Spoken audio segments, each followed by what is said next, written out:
Kita masuk ke section yang kedua, masih di Uniwara Talk, ngobrol bareng Pak Patriot. Masih bersama Bapak Muhammad Amin, SPD MPD, Kepala Sekolah SMP 5 Pasuruan, sekaligus juga Ketua PGRI Kota Pasuruan tahun 2020-2025. Juga dengan Bapak Ahmad Suprahitno SPD, Kepala Sekolah SMK Muhammadiyah 2 Lekok. Mereka berdua adalah alumni Universitas PGRI Wiranegara yang sekarang sudah benar-benar jadi guru. Oke, maka pada section yang kedua ini kita akan membahas profesi guru. Gitu ya. Apa makna menjadi guru? Kita tanyakan dulu kepada yang lebih senior gitu ya, yakni Bapak Muhammad Amin. Monggo Bapak. Makna seorang guru itu luar biasa. Jadi di antara amal kita yang nanti tidak akan terputus pada saat kita sudah meninggal itu adalah ilmu yang bermanfaat. Itu salah satu yang tidak dipunyai oleh profesi yang lain. Ya, itu maknanya di situ. Yang kedua, lebih bermakna lagi. Guru adalah agen perubahan. Jadi kemajuan ataupun kualitas pendidikan itu banyak ditentukan oleh keberadaan guru dan guru.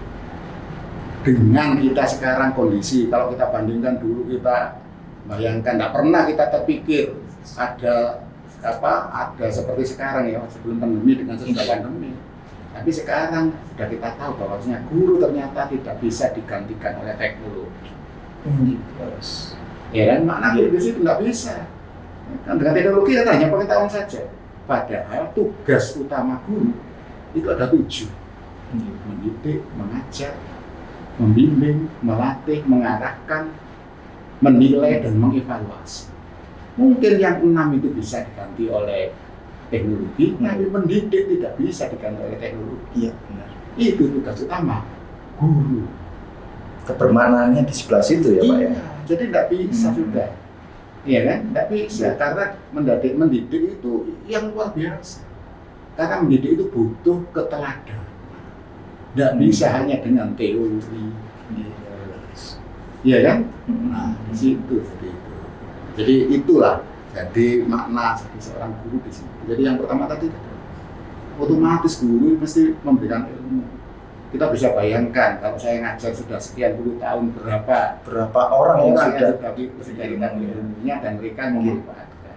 Iya benar. Iya kan, termasuk mungkin panjenengan juga gitu, termasuk di dalamnya kan dosen, ustaz. Ya kan tidak hanya guru ansih yang guru ngaji tidak berarti harus guru yang ada di sekolah saja, di madrasah, di pesantren, ya kan, di rumah-rumah apalagi yang mereka yang dilanggar dan sebagainya, itu luar biasa keikhlasan beliau-beliau itu. Ya kan, itu nomor 1 karena nanti akan ternyata itu yang akan memberikan pahala pada kita saat kita sudah tidak bisa apa-apa lagi di alam kubur. Iya kan? Nah, pahala ya di situ. Itu kalau di sisi tadi itu agen perubahan. Jadi nggak bisa kalau tanpa guru kita nggak bisa digantikan teknologi. Bagaimana sekarang orang tua merasakan sulitnya PJJ, pembelajaran jarak jauh. Iya, mereka rata-rata bingung ya. Iya, bagaimana PTN aja masuk tatap muka saja seperti itu mintanya. Nah, kan itu walaupun kita sudah sekarang guru mengenal dengan adanya Google Meet, ada Zoom, ada Google Classroom, kan akhirnya kan seperti itu. Tapi itu ternyata tidak bisa menggantikan guru semuanya itu. Dulu dimusuhi, kalau anaknya dimarahin. Kalau iya, sekarang seperti itu.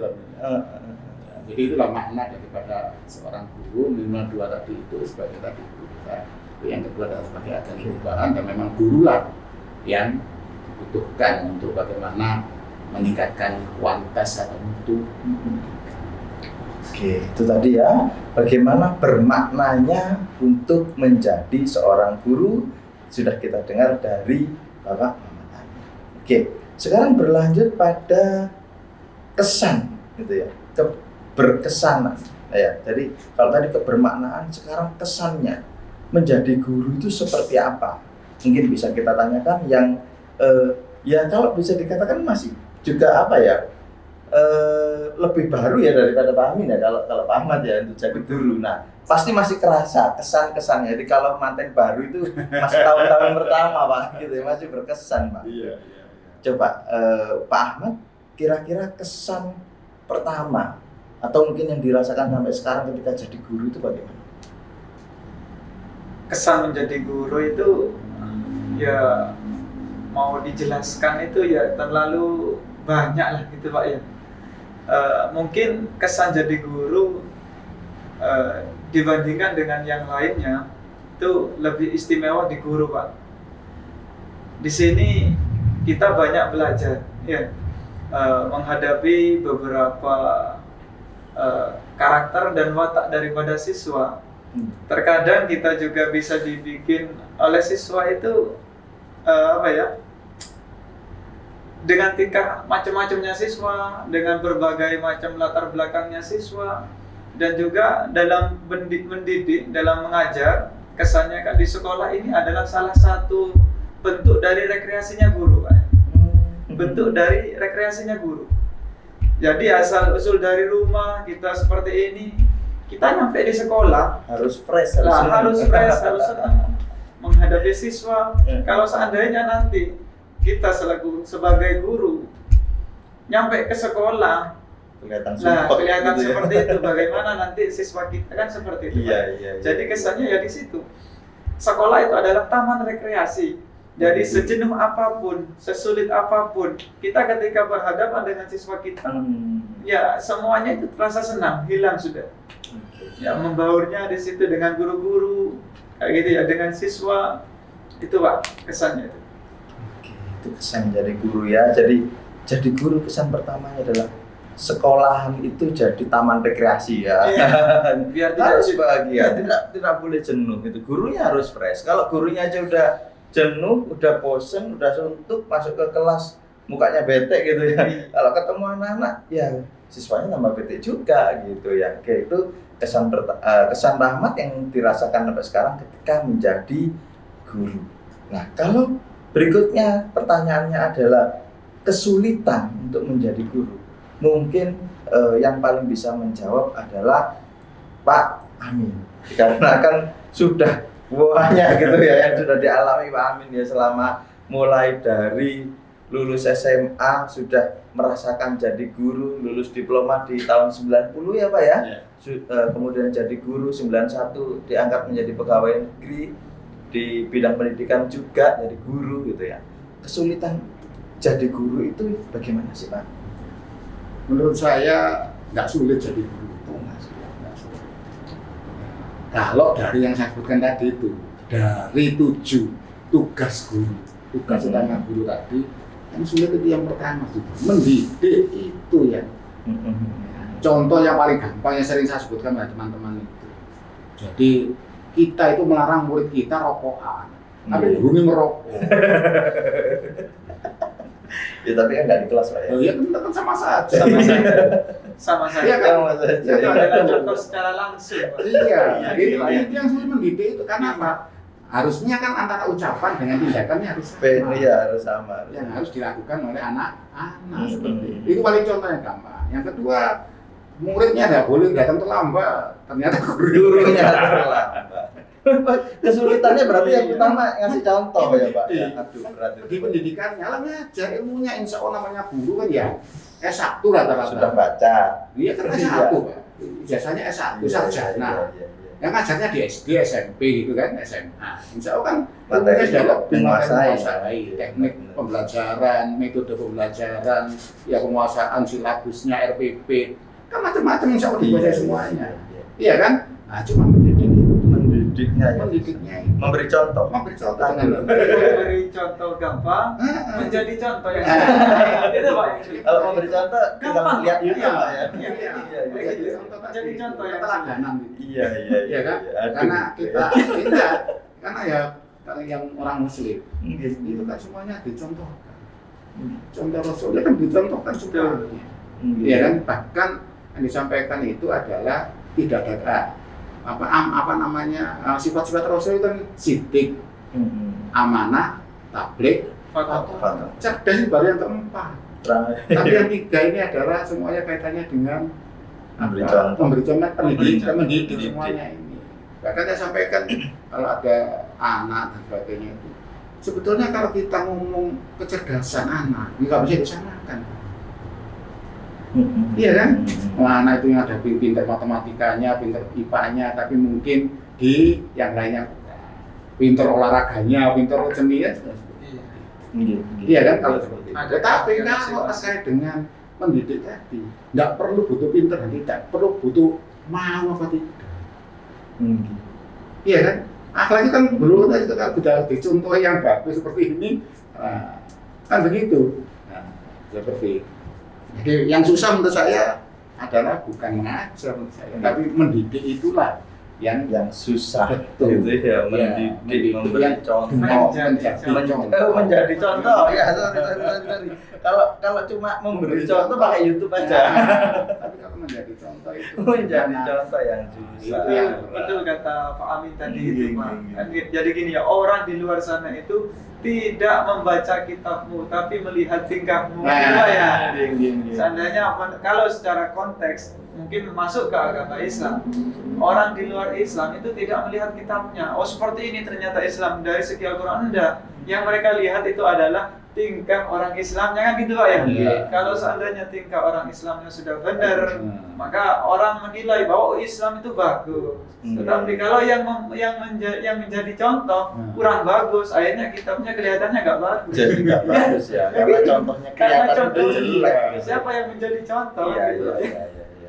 Iya. Jadi kan itu seperti itu.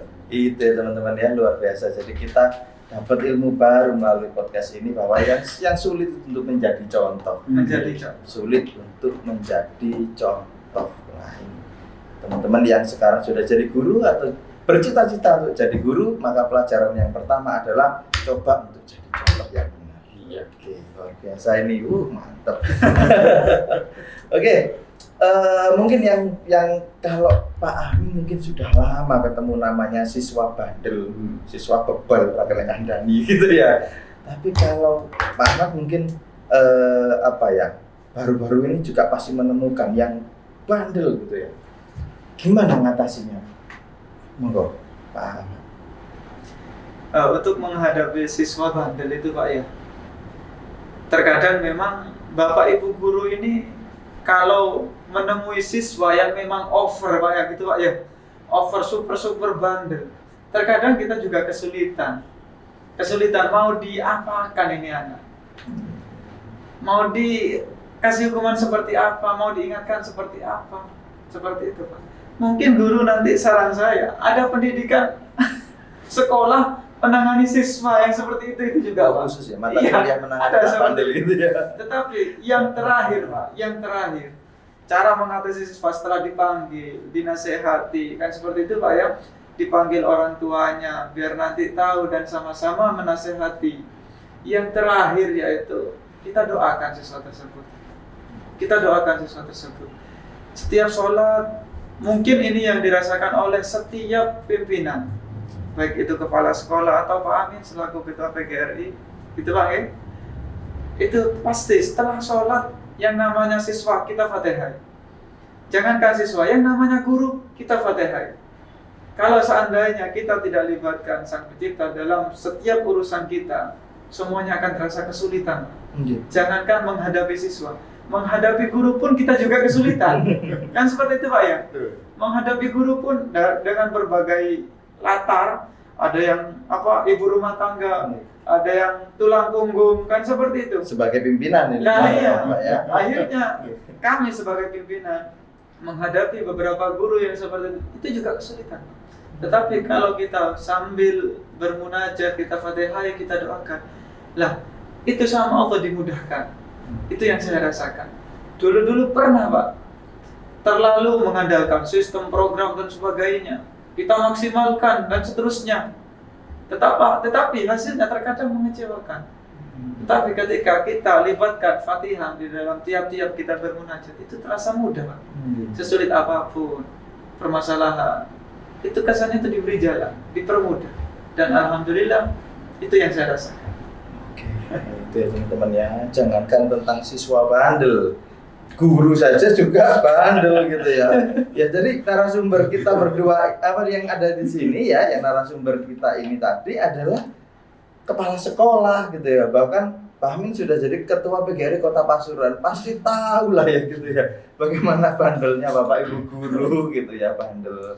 Tetapi ya bagaimanapun bandelnya ya didoakan agar segera jangan bandel lagi gitu ya Pak Amin ya. Ayo kerja lebih maksimal, belajar lebih maksimal gitu ya, didoakan. Jadi itu salah satu cara beliau ini untuk menghadapi siswa atau bahkan guru yang bandel. Nah gitu. Oke. Kembali kepada Pak Amin. Pastinya Pak Amin dengan pengalamannya yang selama ini sudah berpuluh-puluh tahun menjadi guru, setidaknya punya kriteria-kriteria atau indikator-indikator untuk bagaimana menjadi guru favorit atau guru yang ideal. Monggo, Pak Amin, seperti apa?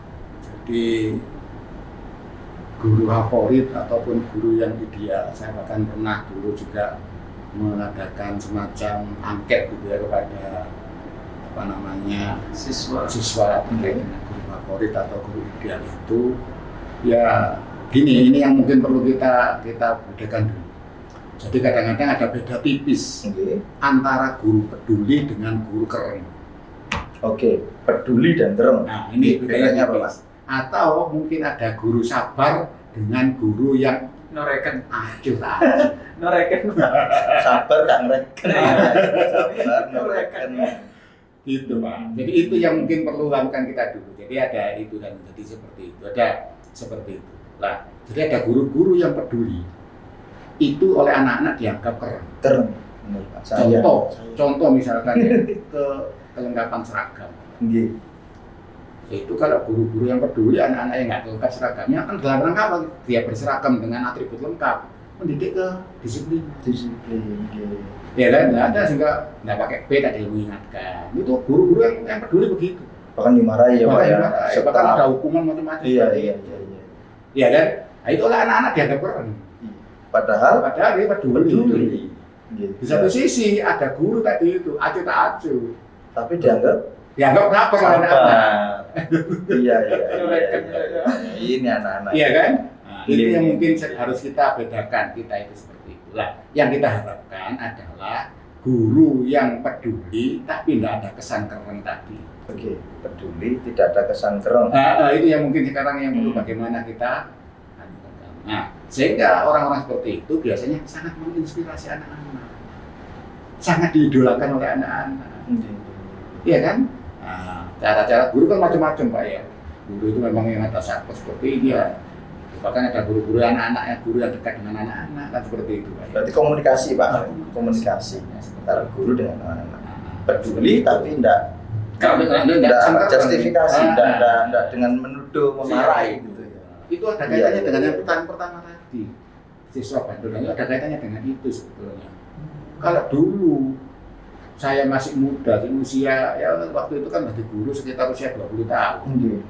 Itu ya wis labil-labilnya. Wah, mainnya keras ya. Iya, karena masih belum stabil. Iya, jiwa guru, jiwa kebapaannya itu enggak ada, belum dapat. Itu seperti itu, Pak. Kristan. Jadi itu anunya. Jadi kaitannya dengan seperti itu. Sehingga nanti ada guru lewat itu sudah mau dulu ya kan? Mau takutan semua.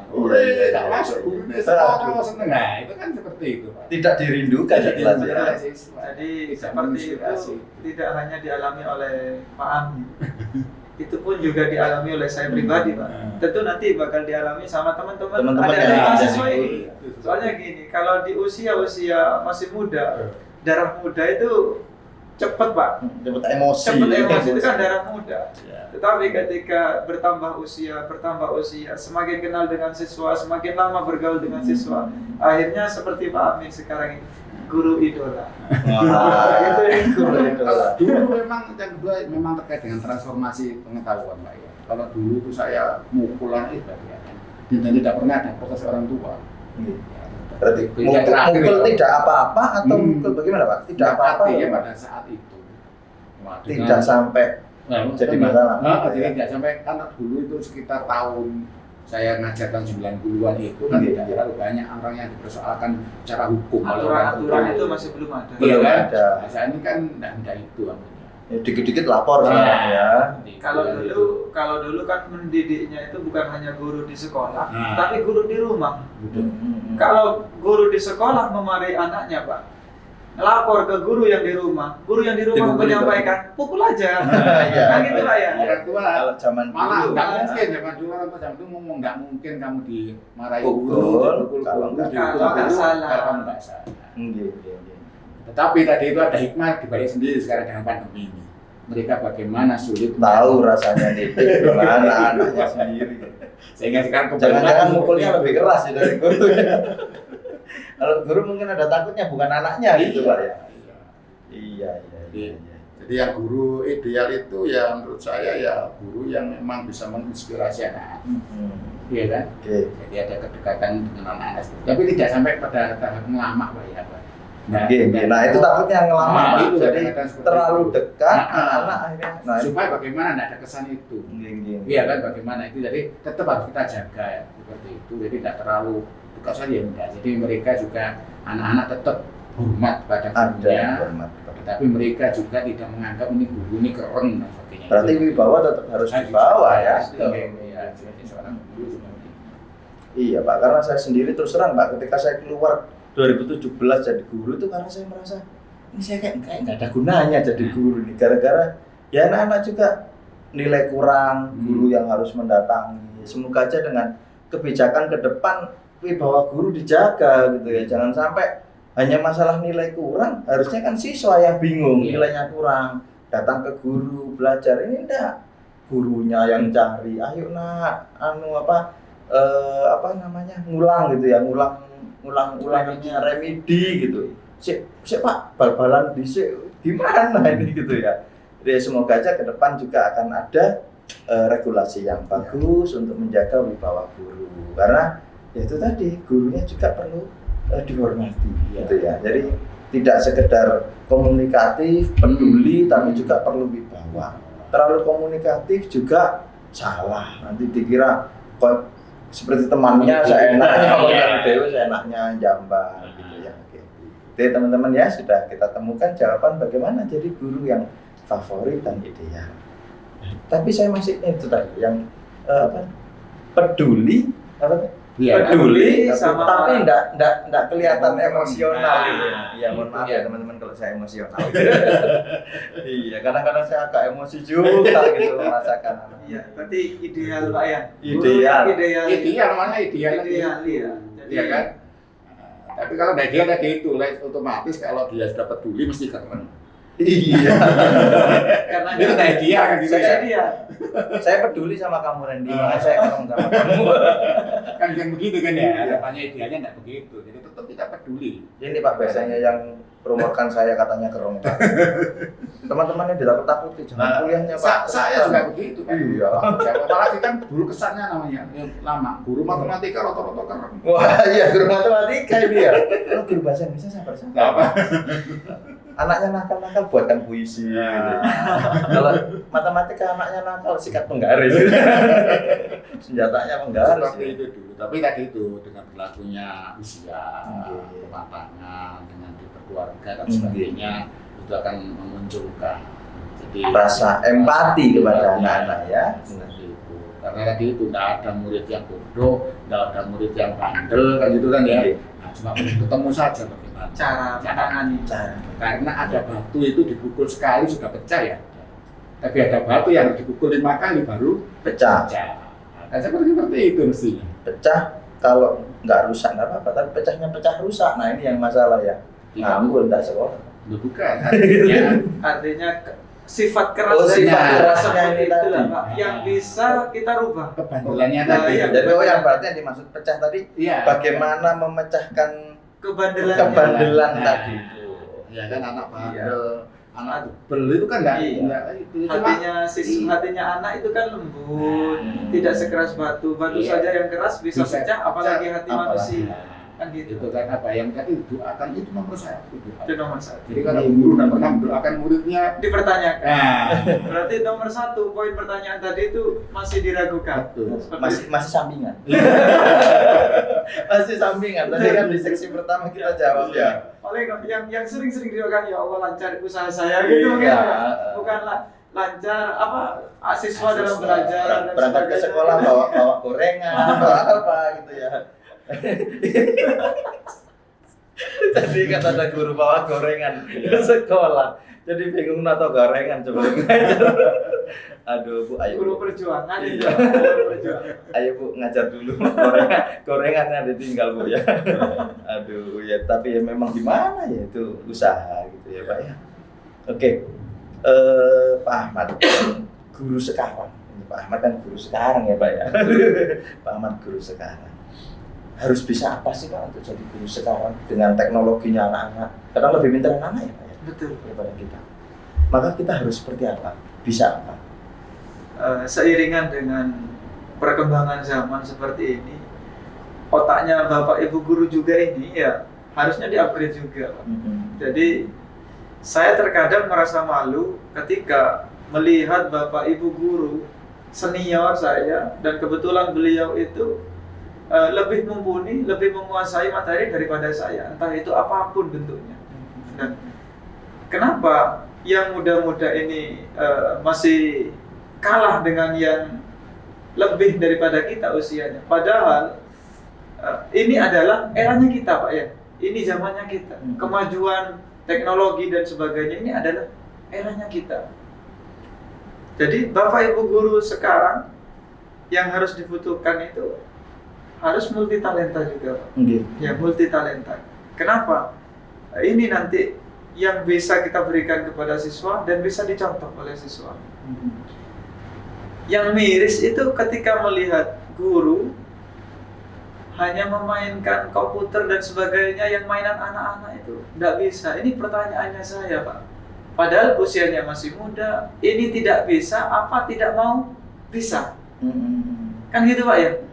Kenapa kok tidak kaca dengan guru yang usianya lebih tua, mungkin komputer, ya mungkin usianya laptop, dengan usia beliau bapaknya ini masih lebih tua tua bapaknya, beliau. usia laptopnya, Iya. bukan komputernya Pak ya, usia laptop, muncul laptopnya, bukan komputernya. Kalau komputer memang sudah lama juga. Computerized. Lah iya, jadi muncul seri-seri terbaru seperti itu. Kenapa kok yang senior-senior, Pak pengawas dan sebagainya, beliau Pak Amin dan sebagainya, kenapa kok mahir di IT-nya? Lebih mahir Nah, daripada sedangkan yang muda ketika disuruh ngerjakan ini, ngerjakan itu, Bapak Ibu guru, Pak maaf saya nggak bisa laptop, Pak maaf saya nggak bisa komputer. Kan seperti itu Pak ya. Kenapa? Ini memang betul-betul tidak bisa atau tidak mau bisa, atau memang enak dengan alasan tidak bisa itu enak akhirnya. Enak kalau saya tidak bisa komputer biar tidak disuruh ngerjakan NPP dan sebagainya gitu Pak. Buat kolom RPP aja masih ada contoh itu ya. Ada contohnya. Jadi kalau saya melihat guru saya pernah jadi murid Pak. Iya. Kalau melihat sosok guru saya, itu beliaunya itu terampil, kreatif, tidak hanya mengajar, tetapi juga telaten, sabar, ya. Terus juga orangnya itu ulet Pak. Dan sampai saat ini, ketika saya mengikuti perkembangan zaman, beliau itu bisa. Nah, dan melihat usia sepuh, itu adalah guru, maha guru saya, kan seperti itu lagi. Meskipun saya posisinya jadi guru sekarang, saya masih belajar kepada beliau. Berarti status saya yang sekarang di zaman era modern saat ini masih kalah. Kan seperti itu Pak ya, masih kalah. Apa perbedaannya? Mungkin itu tadi, bisa atau tidak mau bisa. Ya, tidak bisa atau tidak mau bisa. Seperti itu Pak ya. Jadi guru itu harus bisa semuanya. Seperti itu Pak ya. Jadi guru itu harus bisa semuanya. Jangan sampai gurunya tidak bisa, siswanya bisa. Jangan sampai. Ya. Jadi itu kita harus lebih bisa daripada siswanya. Minimal tahu lah ya gimana. Iya, minimal tahu bagaimana caranya. Karena yang namanya guru itu mengajari siswa, bukan diajari siswa. Seperti itu. Apa lagi? Kebun Subuder. Nah, iya. Kebun Subuder. Iya itu ya teman-teman ya. Jadi IT-nya ayo di-upgrade gitu ya. Ya bukan harus mahir ya saya pikir, Iya. tapi tahulah gitu. Ya kalau boleh saya tambahkan, Gitu. guru itu tidak jauh seperti toko. Toko yang dijual itu apa? Itu yang dikulak guru, yang dikulak kan Siswa, gitu. iya betul. Ya kan? Jadi kalau dia kulaannya yang lama-lama, ya dijual lama-lama. Betul. Kan gitu ada aja. Ilmunya tidak berkembang. Iya, Tetap di-upgrade itu tapi aja. sama dengan Keilmuannya toko di-upgrade. kan gitu kan, toko produk lama ya yang dijual itu. Tapi pada saat kita itu sebagai punya toko, itu ternyata kita beli barang-barang yang baru, otomatis yang ditampilkan di toko itu adalah barang-barang yang baru. Berarti buku diktat yang dipelajari juga baru. Harusnya, ya. akhirnya. Harusnya baru mengikuti. Kan seperti tidak ada jauh seperti itu kan. Iya. Jadi apa yang dipelajari guru saat dulu nggak betapa ya tetap Iya. itu yang ditampilkan pada anak-anak. Tapi kalau terus berkembang, untuk itulah maka perlu ada peningkatan kompetensi Guru. Apa itu ya salah satu yang membuat nilai PK guru rendah-rendah ya? Karena kan materinya PK guru yang mulai 2013 kan agak rumit ya, teori-teori baru dimasukkan. seperti itu kan seperti itu. Iya. Ya kan sehingga tadi itu harus bisa apa tadi selain 4 kompetensi yang sudah ditetapkan, ya ada kompetensi pedagogi, ada kompetensi profesional, kompetensi kepribadian, kompetensi sosial. Jadi eranya era digital sekarang saat ini. Era digital. Iya kan? Iya. Udah era digital gitu sebetulnya. Nah, itu otomatis ya harus mengikuti. Karena ada ini kita itu tergantung daripada prasangka kita sendiri. Aku wis tuwa, aku wis gak iso temenan. Betul. Iya kan? Betul. Ada orang-orang seperti itu guru. Tapi ada yang guru yang juga mungkin seusia tapi karena semangat. Iya. Tetap mereka akhirnya bisa ternyata. Jadi ada guru yang mungkin kalau mungkin beda generasi mungkin bisa masih kita anukan. Tapi kalau sama-sama generasi, ya misalnya sama dengan generasi sama dengan saya, yang saat itu memang ya komputer sangat jauh sekali pada saat kita. Kalau saya kuliah di sini dulu komputernya kecil begini cuma belum ada komputer dan sebagainya saat saya kuliah di sini dulu. Iya kan? Gitu. Nah, tapi kalau pernah merasa aku iso, ya kan? Saya belajar Harus bisa. bisa. Iya. Harus bisa. Seperti itu. Tapi ada yang ngomong setuju belajar mana guys? Berarti yang harusnya yang diuntungkan yang fresh graduate harusnya lebih bagus ya. Mestinya. Jangan sampai kalah ya yang Iya, fresh gitu. graduate ini. Karena memang sekarang sudah eranya kan gitu Pak. Iya. Permainannya kita, yang lainnya itu ikut pada kita. Berarti Belajar rugi ya mereka. fresh Iya. graduate Kak. Masuk ke sekolah ternyata juga kemampuan ngetiknya kalah sama guru-guru yang sudah senior. senior, materinya juga itu aja ya. Buat apa kamu jadi fresh graduate gitu ya? Wah, eman wis ayo Nah, teman-teman seperti kuliahnya itu. yang rajin Nah, ya. itu yang harapannya. Kuliahnya yang rajin, buku-bukunya di-upgrade. Nah. Itu loh saya kenapa bukunya mesti dari luar negeri itu, wah, diupdate. Iya, mesti saya update Pak. Saya nggak peduli anak-anak bisa baca bahasa Inggris atau enggak. Pokoknya harus diupgrade. Minimal 20% lah dari buku-buku baru itu dia tahu isinya. Karena ya itu, karena saya jujur ketika saya masuk jadi serius jadi guru ya waktu itu di Malang di SMA 8 waktu itu saya merasakan bahwa saya sebagai fresh graduate itu keuntungannya banyak. Maka sampai saat itu PK guru saya jadi paling bagus gitu dikarenakan ya karena saya tahu materinya. Kalau guru yang lain ya wajar nggak tahu materinya gitu. Bahkan ketika saya pelajari jadi instruktur saya ikut membuat soal-soal itu saya wah ini problemnya. Materi yang diujikan ke guru materi baru, gurunya tidak belajar materi baru. Jadi tapi jangan sombong ya kalau kita merasa materi kita lebih baru, lebih tahu, kita fresh graduate, masuk ke sekolah, ya ayo diajari sama-sama. Jangan mentang-mentang fresh graduate kamu sombong ya, diajari guru yang Luntur. Iya, luntur. sombong ya. Luntur dengan Iya, sombong. luntur dengan sombongnya. Kenapa? Meskipun sempurna, tapi dipandang sebelah mata. Iya. Karena sombongnya itu, Betul. kan gitu aja. Anu ya, tidak membagi ilmunya. Ya, iya. Ya, serius teman-teman, karena materi-materi PK guru yang saya baca kemarin aja masih ada banyak guru yang japri saya di grup NGMP Bahasa Indonesia itu. Pak, ini apa Pak? Pak, ini apa? Itu materi baru semua. Bahkan beberapa dosen pun tidak tahu jawaban itu. Artinya itu benar-benar baru dan ya harus belajar. Yang tahu yang ngajari. Terus dengan adanya nih makna dari apa, hikmah daripada pandemi. Iya. Nanti nggak mungkin ini kita, kalau kemarin kita hanya pelajaran tatap muka saja. Nanti ini pun mungkin tidak seperti kita dulu. Sudah blending, ada online. Iya, nggak bisa. Kan gitu lah. Kolaborasi antara tatap muka lagi ya, dan dengan meeting itu Pak ya. Yang awalnya kita mungkin awam terhadap kegiatan kayak gitu, ya kita hanya memanfaatkan tatap muka dan sebagainya. Seakan-akan sebelum pandemi kita nggak mungkin lah kegiatan pembelajaran digantikan oleh yang lainnya.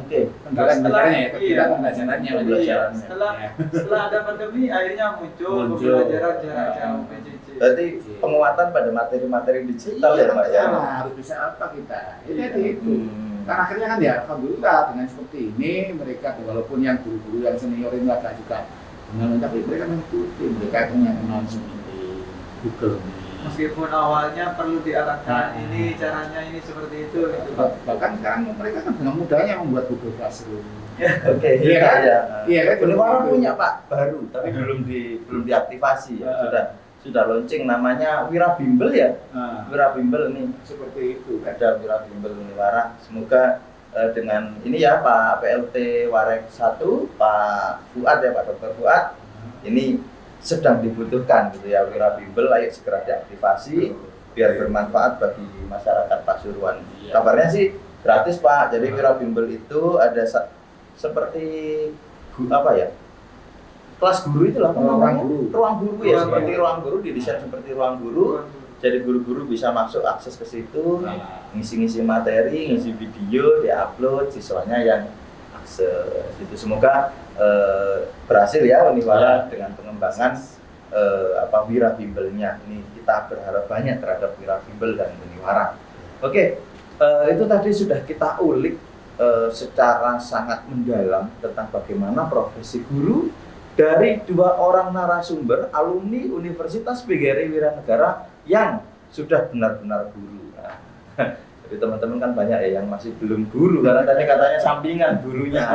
Nah ini sudah kita temukan jawabannya bagaimana menjadi guru yang otentik dari alumni Universitas PGRI Wiranegara. Satu pertanyaan terakhir, gitu, Pak. Mungkin saya lihat ini dari tagline Hari Guru. Tagline Hari Guru adalah yang 2021 yang sekarang ya, bergerak dengan hati, pulihkan pendidikan. Dari pagi tadi saya mikir Pak, pendidikan kita ini sakit apa? Kok harus dipulihkan gitu ya? Mungkin dari Pak Amin dulu Pak, sakit apa Pak? Jadi kalau kita melihat dari apa yang kondisi pendidikan saat ini, ya dampak daripada pandemi, ya kan kita harapannya tidak sampai ada loss generation, kan gitu kan. Jadi Nun Sewu memang kemarin kaitannya dengan seperti itu. Jadi anak-anak dan saya di SMP, ada anak sekarang yang kelas 8 atau kelas 2 itu waktu kelas 1-nya, kelas 7-nya itu hanya masuk sehari. Ya pada saat itu ada masa pengenalan sekolah MPLS, tidak sekolah terus selama berapa tahun ini? Terus setelah itu yang kurang lebih sekitar setelah hari raya tanggal 20 Mei ingat saya, itu baru masuk sekitar 3 minggu, itu pun dengan shift, jadi tidak setiap hari masuk. Terus setelah itu dia ujian. Kita bayangkan bagaimana yang diperoleh dari anak-anak itu. Takutnya lost generation tadi ya Pak ya? Itu jadi sakit apa yang diapakan seperti itu. Nah, ditambah lagi di bulan Juli, Agustus kemarin naik COVID-19 itu yang banyak sekali korbannya. Akhirnya juga anaknya waktu masuk sebentar sampai dengan pelajaran mungkin sekitar 3 minggu, terus di MCK ada penilaian akhir tahun untuk penilaian itu sempat masuk tatap muka, walaupun secara shift, secara bergantian, persentasenya juga ditentukan. Tapi menjelang tahun ajaran baru kembali muncul tadi itu. Ya kan, di bulan kita kenakan Juli dan Agustus kemarin kan luar biasa sekali berapa yang meninggal itu kan libur lagi kan. Baru 1 September kemarin di Kota Pasuruan ini dimulai pembelajaran tatap muka, tapi masih dengan 30%. Oh 30%. Gesip itu dalam artian supaya tidak tempur. Jadi satu masuknya enggak supaya ada kerumunan itu tadi. Giliran Jadi kita sekolahnya. jadi tetap gini, itu misalkan kalau kita muridnya SMP ini ya, yang saya lakukan itu SMP itu muridnya 32. Maka kita bagi jadi 3 kelompok. Ya, kelompok absen 1 sampai 11, absen 12 sampai absen 23 sampai 30. Ini mereka masuknya kalau itu yang pertama, kelompok pertama Senin, kelompok kedua masuk Selasa, kelompok 3 masuk Rabu. Mereka masuk lagi nanti Kamis, Jumat, Sabtu. Jadi seminggu cuma masuk 2 kali. Itu sudah agak lumayan sudah ini kemarin itu. Ya. Nah, terus antara kelas 7, 8, 9 datangnya tidak bersama-sama. Jadi misalkan kalau kelas 7 datang pukul 7, ya itu nanti mereka masuk kelas. Nah, kemarin kebijakan dari pendidikan itu adalah hanya 3 jam bimbing, 3 kali 60 menit. Kalau kita jadikan jam pelajaran menjadi 6 jam pelajaran, A 30 menit. Jam 8 baru datang lagi, ini masuk anak-anak. Jam 8 datang lagi. Nah, untuk masuk sampai jam 11 nanti. Jam 9 datang lagi, yang terakhir. 9 datang lagi jam 12. Sehingga tidak pernah ada sampai ada kerumunan dan sebagainya. Untuk mencegah daripada munculnya kluster baru di sekolah. Alhamdulillah ya ditambah lagi dengan adanya program vaksin. Nah, vaksin karena itu akhirnya saat ini di beberapa sekolah yang vaksinnya sudah 75% ke atas sudah boleh sampai 50%. Jadi anak 32 ini bagi cuma 2 kelompok sekarang ini. Sehingga setiap minggu anak-anak masuk 3 hari. Yang 3 hari kan PJJ. Nah, itu artinya yang tidak bisa dihilangkan nanti setelah nanti itu tidak mungkin sudah seperti akan dihilangkan hanya PTM saja, PTM tatap muka, tapi ternyata ya dua-duanya sekarang juga dilakukan. Mudah-mudahan tidak terjadi ada klaster baru di pendidikan. Sehingga penyakit kita sakit apa? Supaya tadi tidak ada loss generation tadi. Ya kan kondisi saat ini yang ada itu kita juga susah anak-anak seperti itu. Dan luar biasa kasihan juga gurunya ternyata. Guru susahnya luar biasa, apalagi yang Dina sampaikan tadi. Guru yang bingung nyari muridnya. Untuk dapat nilainya itu bagaimana? Iya, bingung. Ya kan sampai akhirnya itu zaman belum pandemi saya sudah bingung. Nah, apalagi pandemi sekarang seperti tambah ini. bingung. Iya kan? Apalagi kalau ada orang tua yang kurang perhatian. Iya. Ya terhadap pendidikan anaknya. Itu kan juga kasihan juga anak-anak sebenarnya itu seperti itu. Lah orang tua, ya hanya orang tua, memang orang tuanya memang pada saat anak-anak diberikan Zoom meeting saat itu atau mungkin Google Meet saat itu orang tuanya tidak ada. Karena memang mereka harus mencari nafkah gitu Pak. Nah, terus itu. Nah, karena anak-anak nggak ikut, nggak mau pelajarannya, kan gitu Pak. Nah, ini adalah yang kalau panjenengan sebenarnya kalau ini bukan bergerak dari hati pulihkan pendidikan, tapi kalau yang saya lihat itu adalah bangkit guruku,